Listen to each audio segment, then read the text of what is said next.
Le résultat était une admirable image à laquelle je ne m'attendais pas du tout. Elle était la plus réussie de toute la brochure, meilleure que celle du chardonneret multicolore dont j'étais fier. La même journée, un tout petit rouge-gorge vint se perdre au milieu des ramifications enchevêtrées des branches de la vigne, en remuant ses feuilles çà et là. Je m'arrêtai de dessiner, je pris mon lance-pierre et je me mis à l'affût de ce petit oiseau qui nécessitait une extrême rapidité et une grande précision pour le capturer. À l'endroit où je l'attendais le moins, je l'aperçus suspendu à un rameau, le dos vers le bas, juste à quelques mètres au-dessus de ma tête. En un clin d'œil, j'ajustai ma visée et lui tirai dessus. Touché par le projectile, il perdit son équilibre, se balança en l'air et succomba, sur le sol, en s'agitant et en se débattant comme un forcené. Subitement et d'une manière imprévisible, mon chat Mickey, qui se cachait je ne savais où, bondit sur le petit passereau, le saisit avec ses griffes et le mordit à la nuque. Je me levai à la hâte pour lui retirer l'oiseau.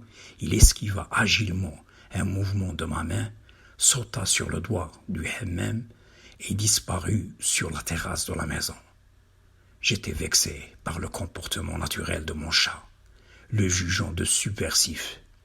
J'avais le sentiment d'avoir encore perdu un merveilleux dessin, un joli spécimen difficile à trouver et à attraper, parce qu'il ne se tint jamais à la même place. Depuis cet instant, Mickey s'était perdu de vue.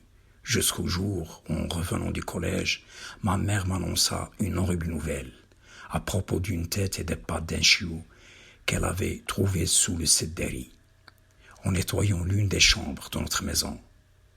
Elle était dans une colère noire lorsqu'elle me déclara « Il a mangé un chiot qu'il a ramené hier soir. Voici les restes », en me montrant la petite tête et les pattes. Puis elle ajouta « Je n'ai jamais vu ni entendu parler d'un chat qui mange des chiens.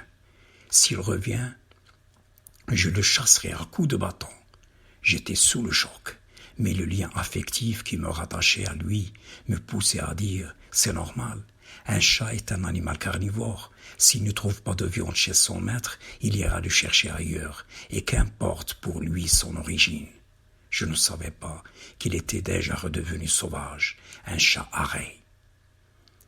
C'était l'année scolaire, au début de laquelle ma réinscription au collège en tant qu'élève redoublant de la classe terminale me fut refusée suite à une flagrante falsification de mes moyennes trimestrielles et le résultat de mon examen normalisé national par un surveillant général corrompu, comme je l'avais su bien des années plus tard.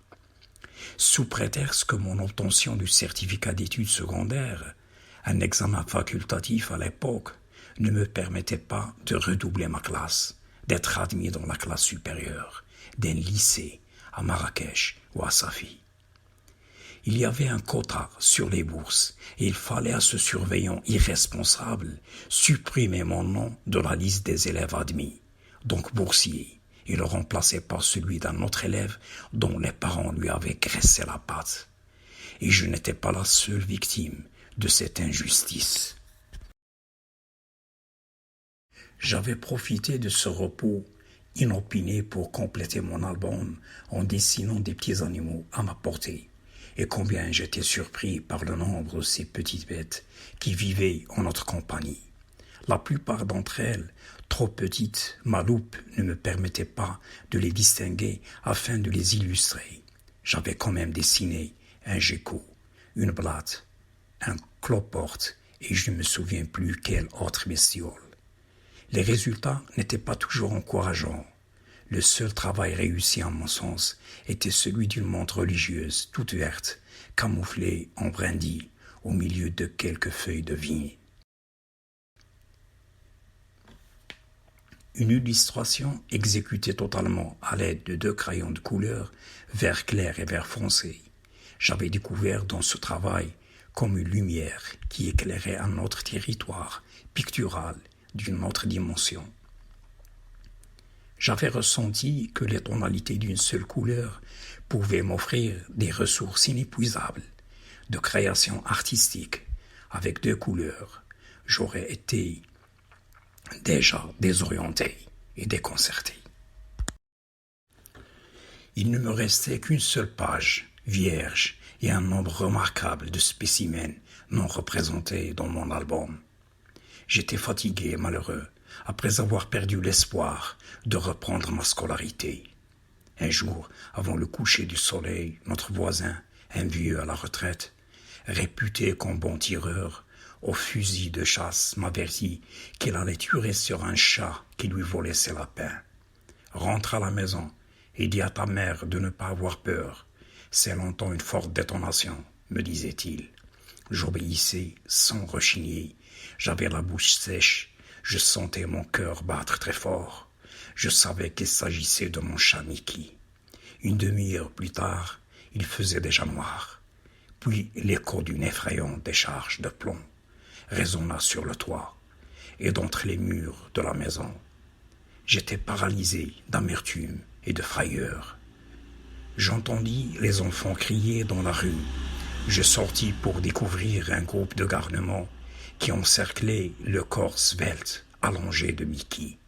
Il était couché sur le côté, les yeux fermés. J'avais le cœur gonflé et les larmes aux yeux. Un garçon le prit par la queue et courait en rigolant, le lâcha par terre.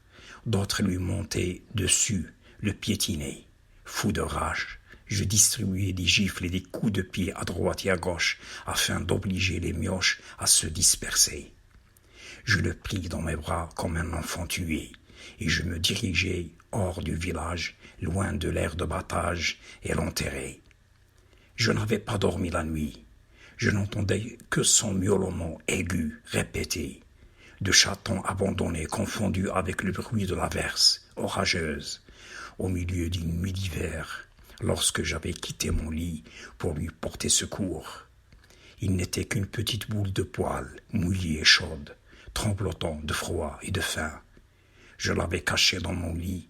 Mes parents, qui détestaient les chats, n'avaient rien dit.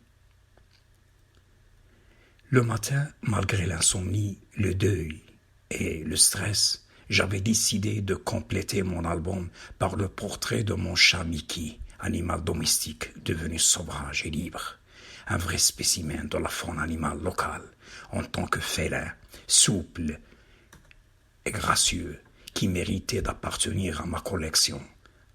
Après plusieurs tâtonnements de mémoire qui n'aboutissaient qu'à des déceptions répétées, j'étais épuisé et découragé. J'avais abandonné cet exercice fastidieux et déconcertant. Un jour, après plus de 2 mois de la rentrée scolaire, mon père m'annonça qu'enfin je pouvais reprendre ma scolarité. Ma blessure avait été déjà guérie, je n'avais pas oublié mon chat, et une fois réveillé tôt le matin, je le voyais vivant devant mes yeux, et en changeant de regard, il réapparaît de nouveau. Il avait perdu sa couleur rousse, il était tout noir et mystérieux. Est-ce qu'une obsession devenue hallucination? Je ne savais pas, mais à l'instant, je prends mon crayon de couleur noire et j'exécutais rapidement un joli chat noir signé Mickey.